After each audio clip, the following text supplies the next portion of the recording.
The alarm clock's harsh buzz cut through the pre-dawn silence like a blade. Emily's hand shot out instinctively, silencing it before the sound could fully register in her mind. 6 a.m.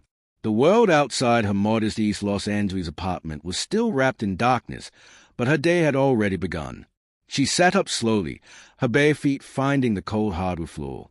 Sunlight wouldn't creep over the city's skyline for another hour, but Emily had learned long ago that the early morning belonged to those brave enough to claim it. The streets were hers in these quiet moments.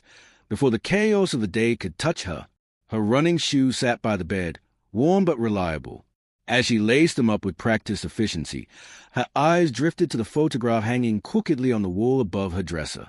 The image showed a younger Emily standing beside her mother on a cracked high school track. Both wore faded athletic uniforms, their smiles genuine despite the tired lines around their eyes. Her mother's hand rested protectively on Emily's shoulder, a gesture that seemed to bridge the gap between past and present.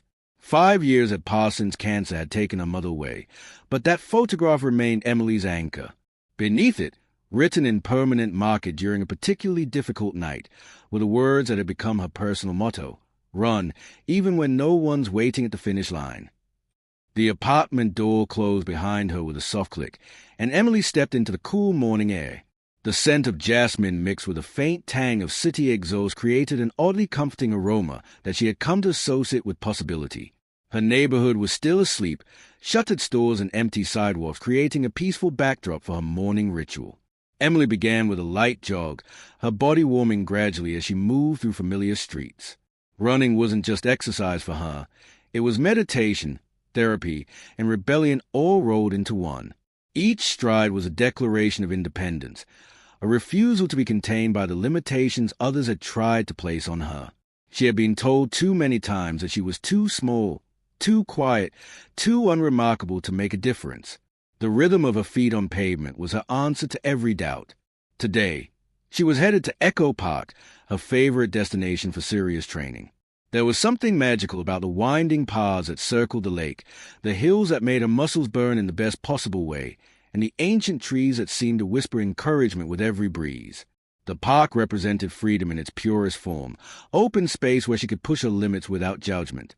As she approached the park's entrance, the sun finally began to rise, painting the sky in brilliant shades of gold and orange.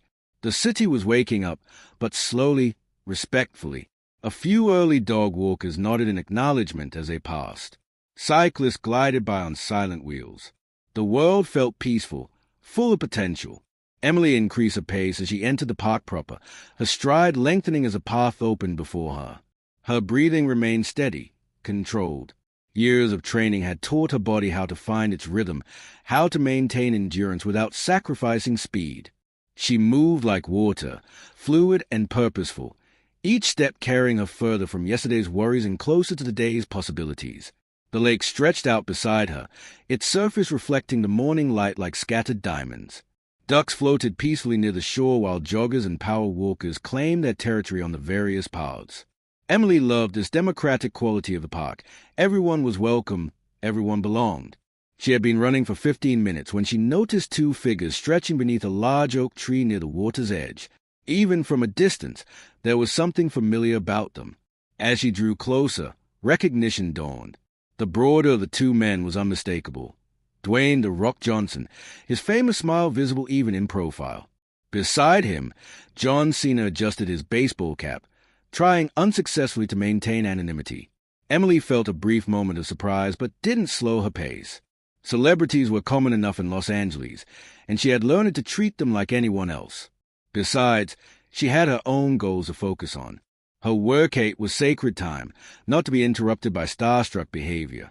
As she passed the two men, she caught fragments of their conversation. They were teasing each other about their workout capabilities, their friendship evident in the easy banter. She smiled to herself, appreciating their down-to-earth interaction despite their fame. The morning was perfect. Cool air, empty paths, and the promise of a challenging workout ahead. Emily settled into her target pace, her body finding the zone where effort and ease balanced perfectly. Behind her, she could sense the two celebrities beginning their own run. But she didn't look back. Today was about her journey, her goals, her determination to be better than she was yesterday. The path curved ahead, disappearing into a grove of trees that will provide shade for the next mile of her route. Emily smiled, her heart rate steady, her breathing controlled. She had no way of knowing that in less than 30 minutes, this peaceful morning would transform into something that would change not just a day, but her entire life. The fountain area of Echo Park had always been Emily's favorite spot for a quick water break. The ornate stone structure, weathered by decades of California sun and rain, provided the perfect backdrop for stretching and hydration. As she approached it during her second lap, her legs felt strong and her breathing remained controlled. This was shaping up to be one of her better morning runs. She had just finished taking a long drink from her water bottle when footsteps approached from behind. Turning around, she found herself face-to-face with the two men she had passed earlier, Dwayne Johnson and John Cena, both slightly out of breath but grinning with a kind of competitive energy that suggested they had been pushing each other hard. "Excuse me," John said, his hands on his hips as he tried to catch his breath. "I hope you don't mind us saying this, but you've got some serious speed. Do you always run like that, or were you just showing off for the celebrities?" Emily couldn't help but laugh at his directness. "Depends. Were you trying to keep up?" Dwayne let out a hearty chuckle. "I like her already. Most people who recognize us either freeze up or start asking for selfies. You just left us in the dust like we were standing still." "I'm Emily," she said, extending her hand for a shake. The gesture felt natural, like meeting fellow runners rather than Hollywood superstars. "You've got incredible form," John continued after they had exchanged introductions. "Do you train professionally?"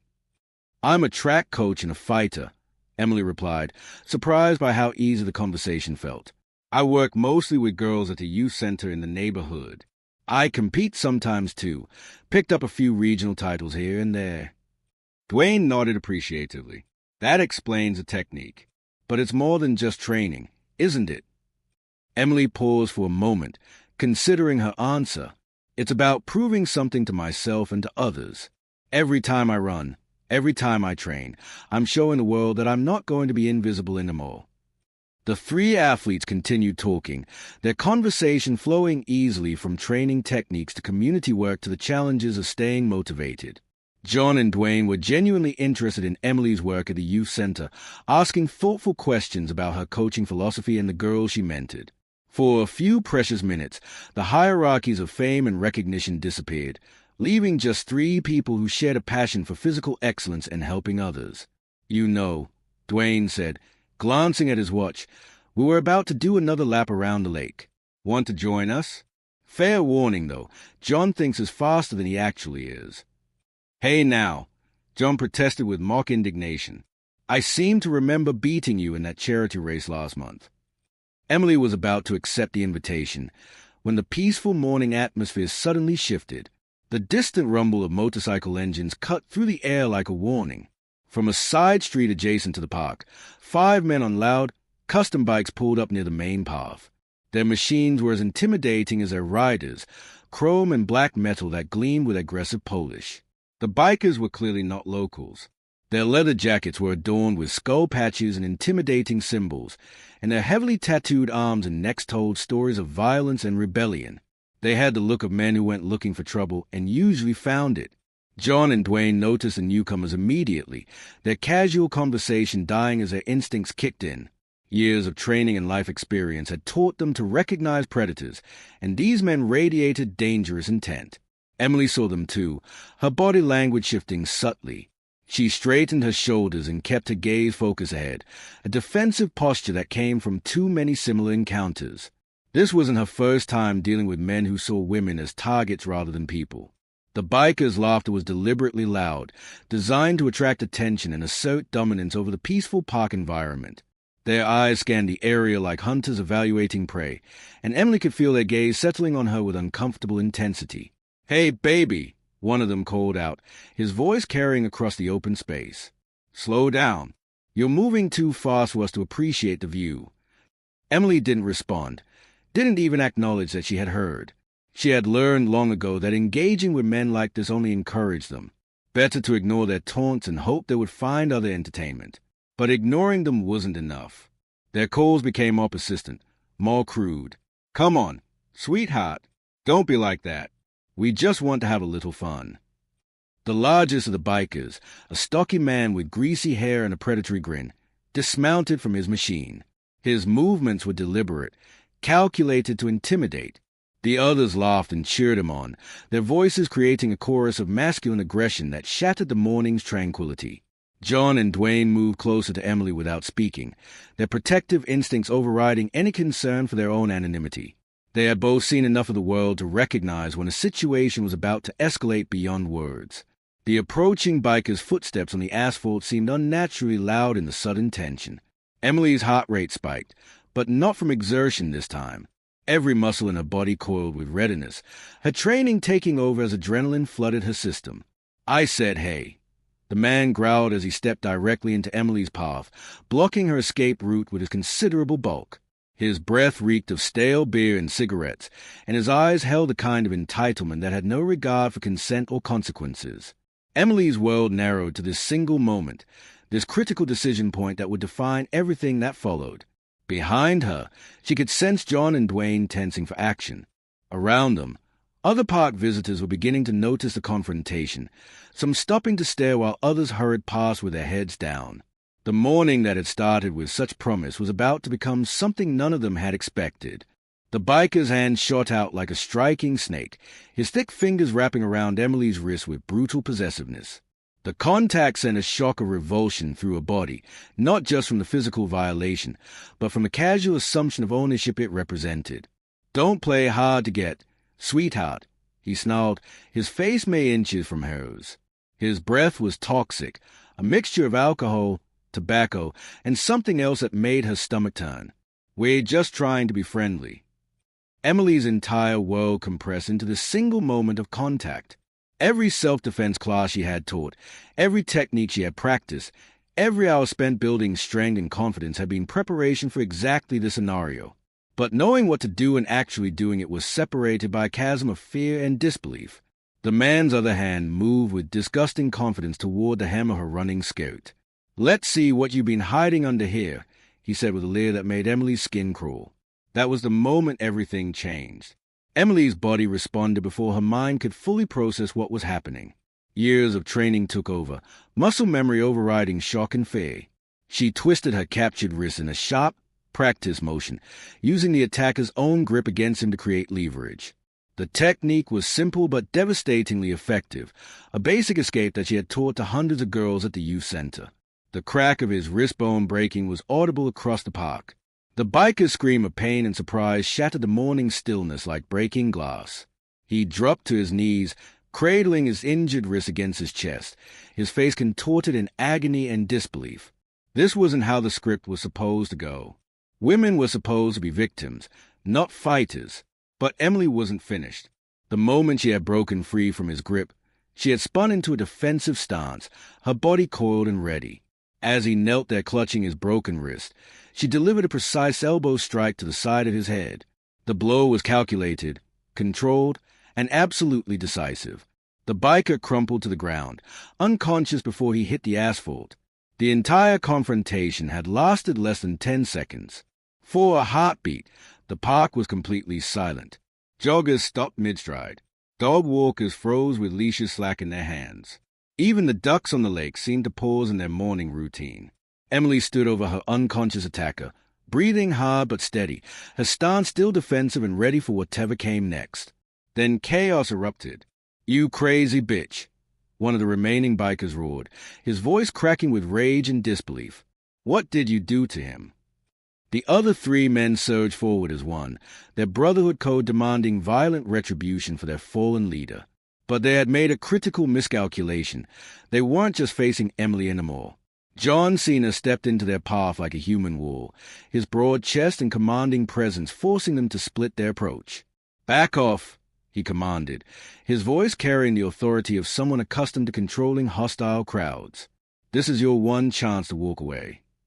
Dwayne Johnson flanked him from the other side, his jaw clenched and his famous smile nowhere to be seen. "She defended herself," he said with quiet intensity. "Your friend got exactly what he deserved. Don't make this worse." But the bikers were beyond reason now. Their leader was down. Their masculine pride had been shattered by a woman half their size, and witnesses with cell phones were starting to gather. Retreat would mean admitting defeat, and men like these would rather fight than face that kind of humiliation. The first biker lunged at John with a wild haymaker punch that telegraphed itself from miles away. John caught the man's wrist mid-swing and used his own momentum against him, executing a perfect hip toss that sent the attacker flying through the air before crashing hard onto the grass. The impact drove the wind from his lungs, leaving him gasping and stunned. Simultaneously, another biker tried to blindside Dwayne with a sucker punch to the ribs, but Dwayne had been expecting exactly this kind of cowardly move. He twisted away from the incoming fist and responded with a devastating body shot that lifted the man off his feet. The biker doubled over and collapsed, clutching his midsection as he struggled to breathe. Emily had been tracking the movements of the fourth attacker, and as he tried to circle around behind the two celebrities to get at her, she was ready. Her leg whipped up in a perfect sidekick that caught him square in the ribs with a sound like a baseball bat hitting a watermelon. He dropped like a stone, his legs folding underneath him as he hit the ground hard. The entire confrontation was over in less than 30 seconds. 5 aggressive men had been reduced to a groaning pile of bruised and battered bodies scattered across the park's pristine grass. Emily, John, and Dwayne stood in the center of it all, barely breathing hard, their defensive stances slowly relaxing as they realized the immediate threat was over. The silence that followed was different from the shocked quiet that had preceded the fight. This was a heavy, loaded silence of people trying to process something extraordinary. Cell phones appeared in dozens of hands as witnesses began recording and photographing the aftermath. Social media notifications were already pinging across the park as the first videos and images began their viral journey across the internet.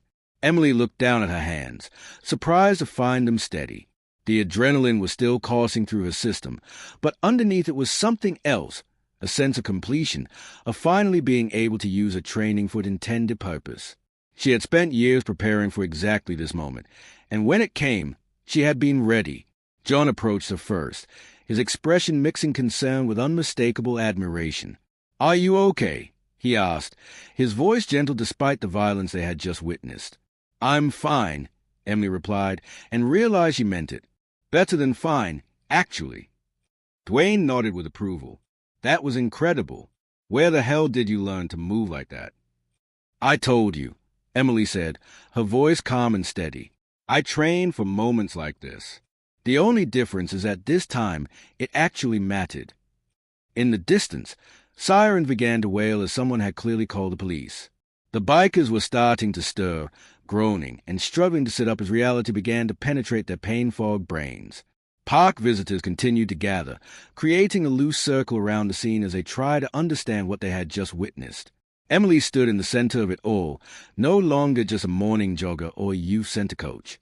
In the span of a few minutes, she had become something else entirely, a symbol of what happened when predators finally encountered real consequences for their actions. The morning sun climbed high in the sky, burning away the last traces of dawn's coolness. But for Emily, John, and Dwayne, the day was just beginning.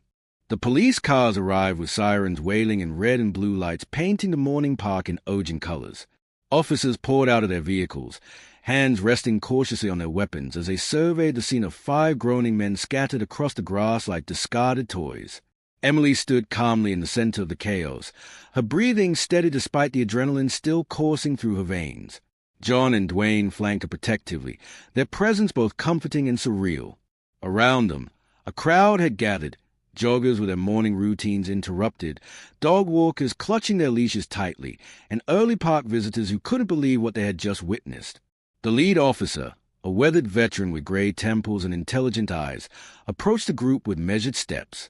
His nameplate read Sergeant Martinez, and his expression suggested he had seen enough violence in his career to recognize the difference between aggression and justified self-defense. "I'm going to need to hear what happened here," he said, his voice carrying the authority of someone used to sorting truth from chaos. "From the beginning." Emily stepped forward without hesitation. Her voice was clear and unwavering as she recounted the events, the harassment, the physical assault, the moment when she had been forced to defend herself. John and Dwayne corroborated her story, their testimony carrying the weight of their public reputations and obvious credibility. But it was the witnesses who truly sealed the case. A dozen park visitors came forward with their own accounts, each one confirming Emily's version of events. Several had captured parts of the confrontation on their phones, creating an undeniable digital record of who had been the aggressor and who had been defending themselves. Sergeant Martinez said to Emily after reviewing the preliminary statements, "I want you to know that from where I'm standing, you did everything right. You tried to avoid the confrontation. You used only the force necessary to protect yourself, and you stopped the moment the threat was neutralized." As the bikers were loaded into police cars, their leaders still unconscious and requiring an ambulance, the crowd began to disperse. But not everyone was ready to leave. Several people approached Emily, not for autographs or selfies, but to thank her, to tell her that what she had done gave them hope. A middle-aged woman with tears in her eyes grasped Emily's hand. "My daughter is 16, she said quietly. "She's been afraid to walk to school alone because of boys who won't leave her alone. When I show her this video, she'll know that she doesn't have to be afraid forever." An elderly man nodded respectfully in Emily's direction. "I served in Vietnam," he said simply. "I know courage when I see it. Thank you for showing these young people what it looks like to stand up to bullies." But it was a small girl, no older than 10, who affected Emily the most. She approached shyly, clutching her mother's hand, and looked up at Emily with wide, admiring eyes. "You're like a superhero," she whispered. Emily knelt down to the girl's eye level, her expression gentle but serious. "So are you," she said softly. "You just haven't discovered your powers yet." As the police finished their work and the park began to return to its normal rhythm, John, Dwayne, and Emily found themselves alone near the fountain where their morning encounter had begun. The contrast was stark. What had started as a casual conversation between fellow athletes had transformed into something none of them could have predicted. "This is going to spread," John said, scrolling through his phone where notifications were already piling up. "The videos are already going viral. People are calling you a hero." Emily looked thoughtful. "I'm not a hero. I'm just someone who refused to be a victim."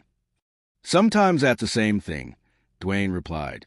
"And sometimes the world needs to see what that looks like."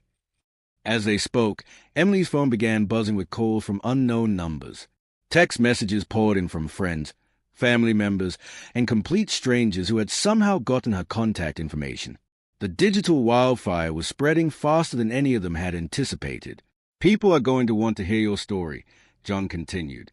"They are going to want to know who you are, where you came from, how you learned to fight like that." Emily considered this, watching the last police car disappear from park. Maybe that's not such a bad thing. Maybe it's time people heard from someone like me instead of just reading about us in police reports.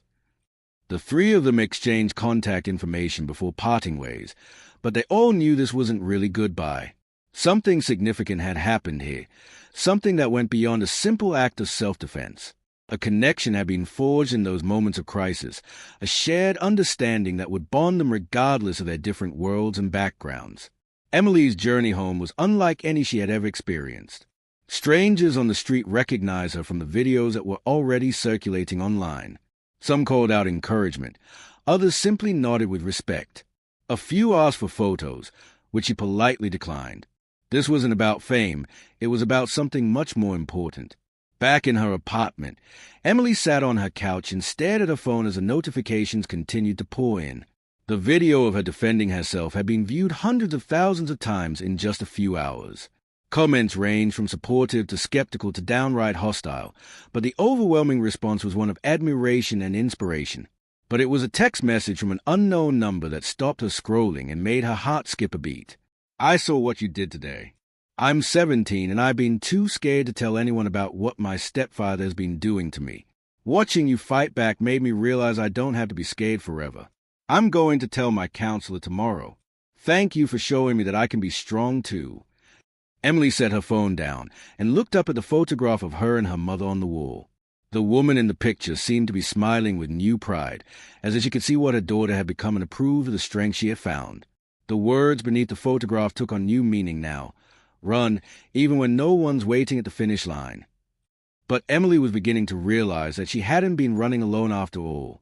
Somewhere out there, other women were running their own races, fighting their own battles, searching for their own strength. And now they had proof that victory was possible. The morning had started with a simple run through Echo Park. It was ending with the birth of something much larger, a movement that would grow beyond anything Emily could imagine, spreading from one woman's moment of defiance to a global conversation about strength, courage, and the right to defend oneself. As the sun set over Los Angeles, Emily began planning her next run. But this time, she had a feeling she wouldn't be running alone. 3 months after the incident at Echo Park, Emily's life had transformed in ways she never could have imagined. The viral video of her defending herself had accumulated over 50 million views across various platforms, spawning countless discussions, debates, and most importantly, inspiring action in communities around the world. The modest youth center where she had quietly coached girls for years was now the headquarters of something much larger.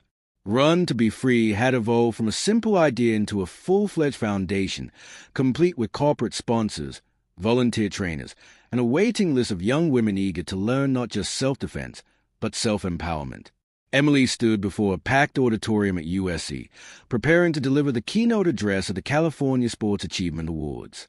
The invitation had come with one condition: she would speak without scripts, filters, or restrictions.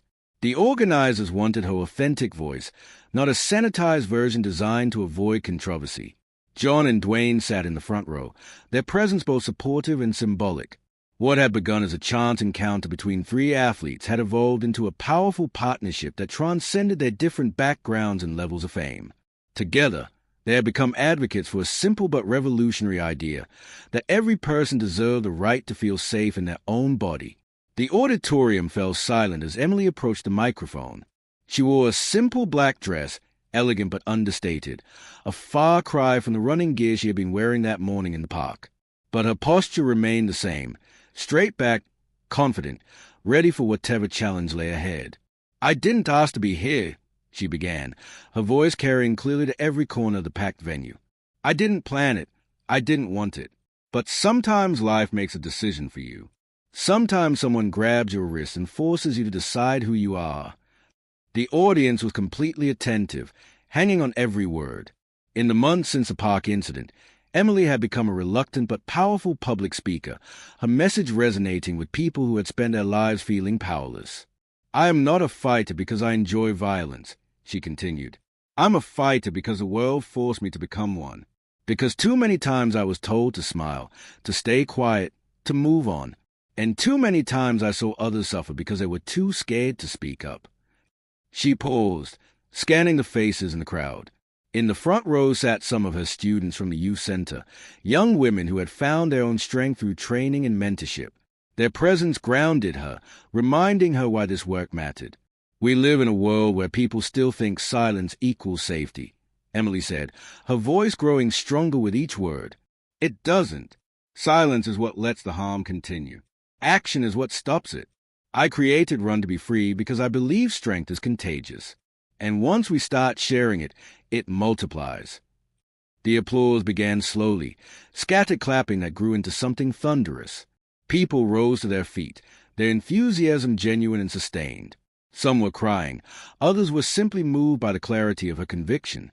Cameras captured every moment, ensuring that her message would reach far beyond the walls of this auditorium. Backstage after the ceremony, Emily was surrounded by well-wishers, reporters, and other athletes who wanted to offer their support. But it was a quiet conversation with a teenage girl that affected her most deeply. The girl's name was Maria, and she had traveled from Phoenix with her mother specifically to attend this event. She was 15 years old, small for her age, with a kind of nervous energy that spoke of trauma still being processed. "I was attacked 6 months ago," Maria said quietly, her voice barely audible above the backstage noise. 3 boys from my school cornered me in a parking lot. They said I was asking for because of how I dressed, how I walked, how I existed. Emily listened intently, her heart breaking for this brave young woman who was sharing her story with a stranger. "I saw your video," Maria continued, "and for the first time since it happened, I felt like maybe I wasn't broken. Maybe I wasn't helpless. My mom drove 8 hours so I could meet you and tell you that your strength gave me permission to find my own." Emily hugged the girl tightly, feeling the weight of responsibility that came with being someone's inspiration. This was bigger than self-defense techniques or viral videos. This was about changing the fundamental conversation around victimhood and empowerment. Over the following weeks, Run to be Free expanded rapidly. Chapters opened in 12 states, each one staffed by local trainers who had been certified through Emily's program. The curriculum included not just physical self-defense, but mental health resources, legal education, and leadership development. Corporate sponsors provided funding, but Emily insisted that all services remain free to participants. This wasn't about profit, it was about access. Every girl, regardless of a family's financial situation, deserved the opportunity to learn how to protect herself. The media attention brought both support and criticism. Some praised Emily for empowering women and girls, while others accused her of promoting vigilante justice or encouraging violence. Death threats appeared in her inbox alongside messages of gratitude. The polarized response only confirmed how necessary the work was. One evening, as Emily reviewed application for the Foundation's expansion into international markets, she received a video message that stopped her cold. It was from a young woman in South Korea who had used the technique she learned from Run to be Free's online training videos to escape an attempted assault. "I am alive because you showed me that fighting back was possible," the woman said in accented but clear English. "I am speaking because you gave me a voice. I am strong because you proved that strength was not just for other people." Emily saved the video and added it to a growing collection of testimonials that had arrived from around the world. Women in Nigeria had started their own training groups. Girls in rural Canada were organizing self-defense workshops in community centers. The movement had taken on a life of its own, spreading far beyond anything she could have orchestrated or controlled. A year after that morning in Echo Park, Emily returned to the same spot for a commemorative run. But this time, she wasn't alone. Hundreds of women and girls joined her, their footsteps creating a rhythm that seemed to echo off the surrounding buildings. Local news crews captured the event, but the focus wasn't on spectacle, it was on solidarity. John and Dwayne were there too, running alongside the women they had helped inspire. Their presence had evolved from coincidental to essential. They had become genuine advocates for the cause, using their platforms to amplify Emily's message and support the Foundation's work. As the run concluded back at the fountain where it had all began, Emily addressed the gathered crowd. Her voice was stronger now, seasoned by months of public speaking and advocacy work. "A year ago, I was just a woman trying to get through her morning run," she said. "I had no intention of becoming a symbol or starting a movement. But sometimes the world chooses you, and when it does, you have two options: shrink back into invisibility or step forward into purpose." She gestured to the faces surrounding her, young and old, from every ethnic background and economic situation imaginable, united by a shared commitment to refusing victimhood.